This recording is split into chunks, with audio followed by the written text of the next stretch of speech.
I just witnessed one of the greatest films of all time. Welcome back to the Voiceovers Podcast. I'm 24K Logan. So I finally had the opportunity to see Sinners today in IMAX, and it did not disappoint at all. Ryan Coogler lived up to the expectations as always. Ryan Coogler and Michael B. Jordan might just be the greatest director and actor duo in Hollywood right now. I firmly believe that. I did a quick review earlier on TikTok, briefly talking about the film, and I am just amazed by what I saw. I'm going to start off with the visuals, which I feel is something that a lot of people have been talking about.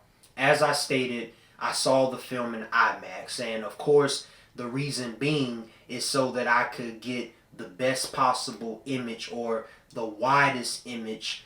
Of course, that's what Ryan Coogler intended to do in the first place by filming the movie with an IMAX camera. And as a film student and as a filmmaker myself, the cinematography is some of the greatest cinematography that I've seen, period. I mean, this is hands down one of the best movie going experiences that I've ever had, and the visuals slash the cinematography played a very significant role in why I'm able to say that. Everything worked perfectly with the cinematography. The performances were amazing. Of course, the film stars Michael B. Jordan, and I know a lot of you are looking forward to what he did in the film. And of course, he was brilliant. He was magnificent, especially playing two twins, Smokes and Stacks. But everybody in the film had a good performance. Everybody played their role perfectly. I cannot point out any flaw in the performances. Everybody played their role, and I mean, it's some of the best ensemble cast members that I've seen in a film. You guys are going to have to get used to me saying that about this film because there's so much that just worked perfectly for this film. The writing, perfect. The story itself was perfect. The fact that they were able to go back in time in 1932, that's the year that the film is set in Mississippi, capturing that old South, everything from the costume designs to the vehicles that they drove, the way the towns were set up, the slangs, how people interacted with each other and got around. All of that worked perfectly. Like, and I think that was something that I was really eager to see when I first went into the film. I'm like, okay, how are they going to capture this particular moment in time? Are they going to be accurate with it? And like I said, Ryan Coogler did not disappoint. And let's talk about Ryan Coogler for a minute. Ryan Coogler, of course, his debut film was Fruitvale Station, and then moved on to the first Creed, then Black Panther, Wakanda Forever, and now Sinners. This man is 5 for 5 with films. It's time that we start having some serious conversations about Ryan Coogler amongst like the greatest filmmakers, not just out today, but amongst some of the greatest filmmakers of all time. And I'm not jumping the gun. Think about it. 5 films, all of them are good. No misses in his catalog. Now, I know some people are kind of iffy about Wakanda Forever, but if we're being honest, that film was kind of dealt a bad hand from the beginning. Of course, the sad, untimely passing of the late, great Chadwick Boseman kind of had affected the film. But honestly, I think it was a decent film for the most part. But getting back to Ryan Coogler, his catalog speaks for itself. I mean, the man is 5 for 5 right now with films. And when I look at Sinners, not only do I believe that this is the film of the year, I believe that this will go down as a top 5, if not the best film of the 2020s decade. And I think it's already a top 15 film for the 21st century. That speaks volumes.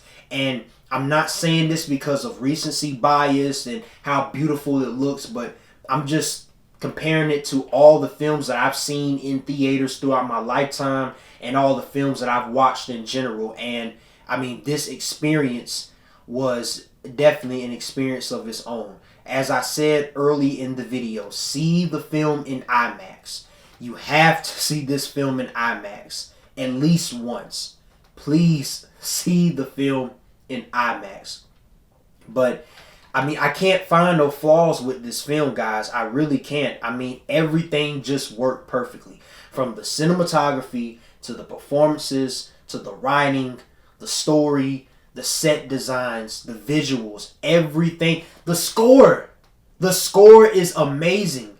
And I am ready for the score to be on DSPs and streaming platforms. This score might be the best score that I've ever heard in a film.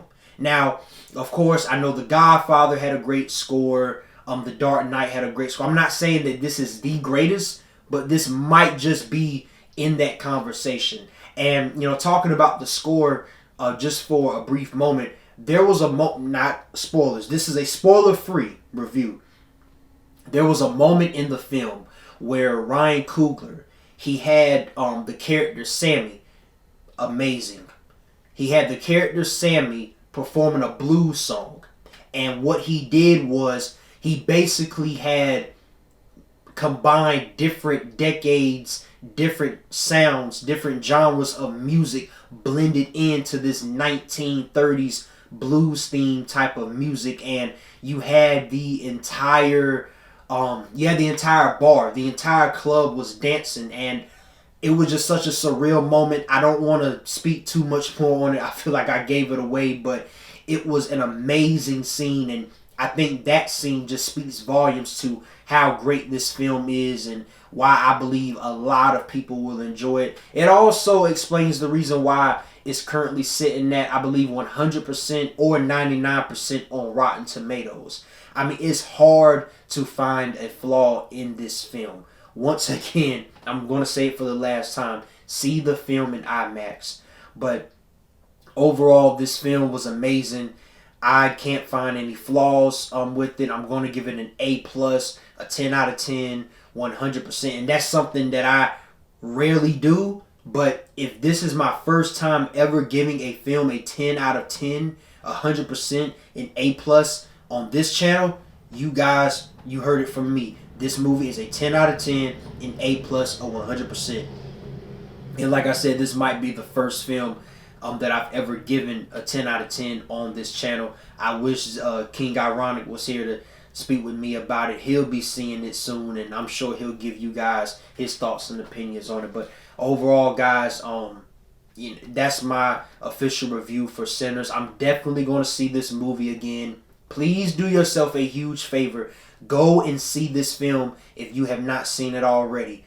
And of course, make sure you see it in IMAX to get the best image possible. Shout out to Ryan Coogler. Shout out to Michael B. Jordan. Shout out to the entire cast and crew of the new movie Sinners. Movie of the year for me. Easily. Easily the best film of the year. Obviously, there's still a lot more films to come out, but I just don't see what could really rival this film. Like, as a film student and a filmmaker, this is peak cinema. This is how you do it. These are the moments that we live for as filmmakers.